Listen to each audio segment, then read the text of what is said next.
Saya akan langsung ke Bu Siti. Bu Siti, tadi Anda membaca bahwa Komisi 13 ini membaca ada dugaan pelanggaran HAM begitu ya. Siapa yang nantinya akan dilibatkan, Bu Siti? Kita udah minta mendorong oleh Presiden kepada Kapolri untuk memeriksa dan Komnas HAM juga ikut mengawal dalam kasus ini.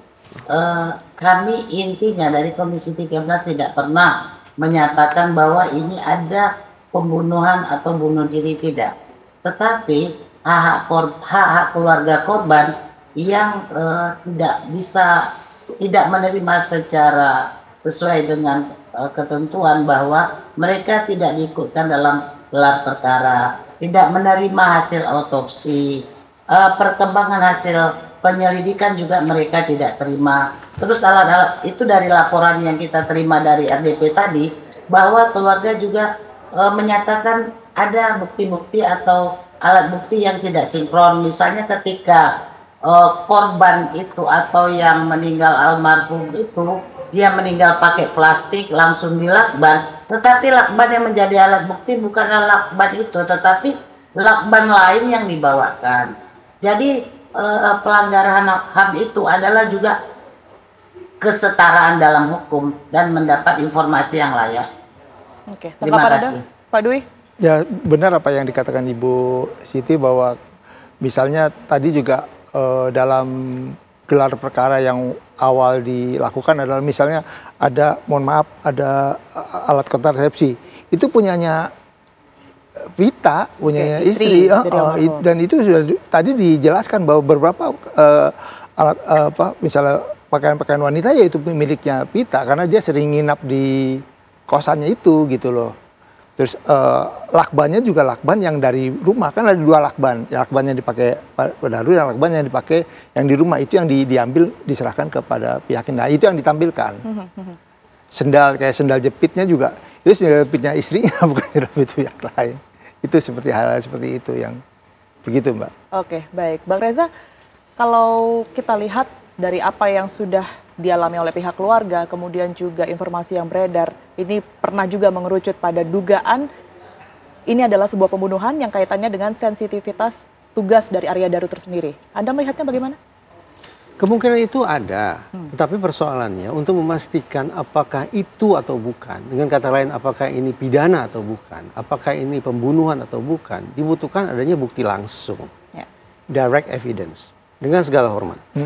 Ketika tadi Pak Dwi mengatakan makam dirusak, diacak-acak, lalu beliau tafsirkan itu sebagai teror, oke lah, anggaplah demikian.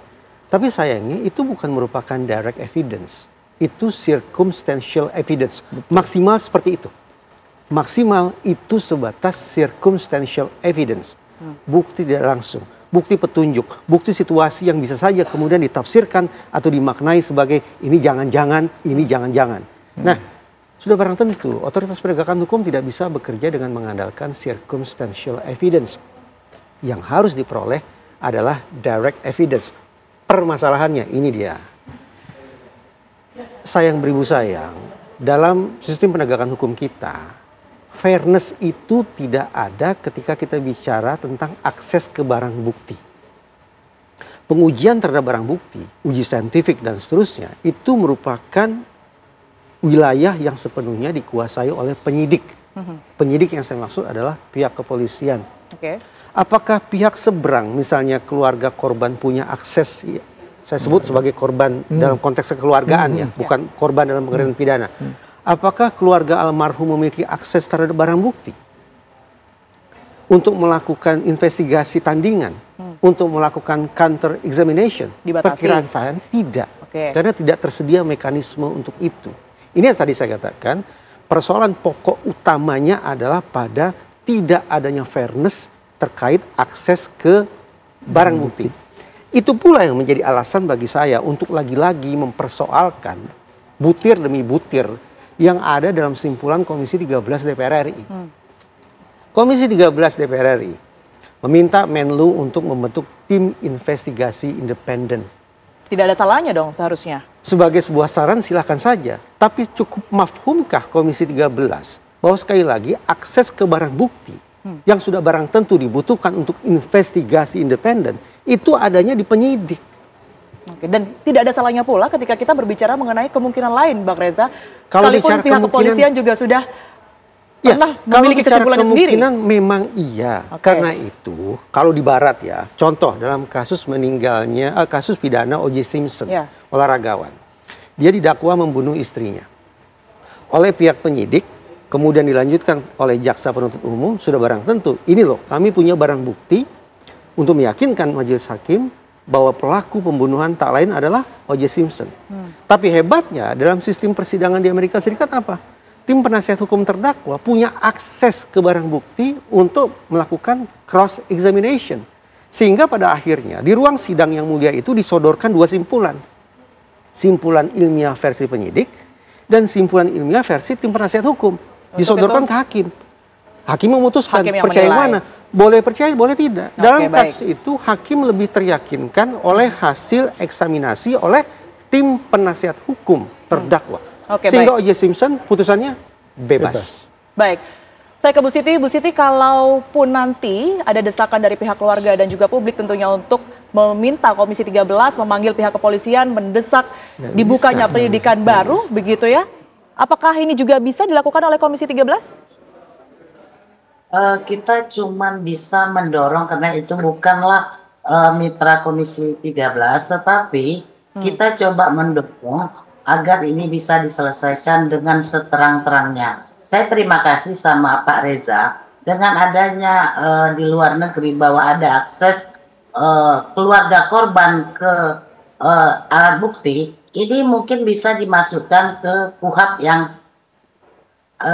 revisi itu. Saya mungkin akan mengusulkan Pak Reza juga dipanggil sebagai narasumber dalam penyusunan KUHP yang baru. Terima kasih Pak Reza. Baik Bu Siti, jadi kami sudah mendengar sama-sama tadi poin-poin yang Anda sampaikan di awal, tapi sebenarnya ingin diberikan gambaran juga sejauh apa DPR ataupun juga dalam hal ini Komisi 13 akan mendorong pengusutan kasus ini, Bu Siti? Batasannya? Untuk eksekusi sebenarnya tetap di Kapolri. Kita sebagai DPR RI cuman tindakan pengawasan dan rekomendasi. Masalah rekomendasi ini dilaksanakan, itu kita harus tetap mengawasinya. Oke, baik. Terima kasih Bu Siti atas waktu Anda, kemudian juga Bang Reza, Pak Dwi. Tentu kita harapkan dari hari ke hari untuk pihak keluarga ini mendapat keadilan begitu ya bagi almarhum. Terima kasih sekali lagi. Dan pemirsa, apa kabar Indonesia malam masih akan kembali ke hadapan Anda usai jeda berikut ini.